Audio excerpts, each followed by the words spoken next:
এবার কলিং ভিসার অনেকটাই খরচ কমে যাচ্ছে। যেমন মেডিকেলের আগে একটি স্লিপ তোলার জন্য আপনাদেরকে এক্সট্রা ৩,০০০ টাকা পেমেন্ট করতে হতো।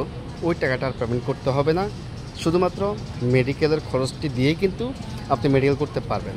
এখন অনেকেই জিজ্ঞেস করবেন যে মেডিকেল খরচ কত টাকা পেমেন্ট করতে হবে। সেটি ডিপেন্ড করতেছে আপনি কোথায় মেডিকেল করতেছেন, তারা যে কত টাকা করে পেমেন্ট নিচ্ছে। নর্মালি আপনি যদি একটু ধারণা নিতে চান তাহলে ধরুন ৬,০০০ টাকা, ৭,০০০, ৮,০০০ টাকা এরকম একটি অ্যামাউন্ট আপনার মেডিকেলের জন্য আসবে।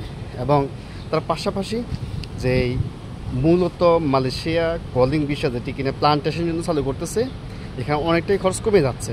এবং কি খরচ সংক্রান্ত কী কাজ পাবেন, কোথায় গেলে কি করতে হবে না করতে হবে, বিস্তারিত ইনশাল্লাহ আমরা ক্রমাগতভাবে আমাদের পেজে, আমাদের ইউটিউবে আমরা যে আপলোড দিব।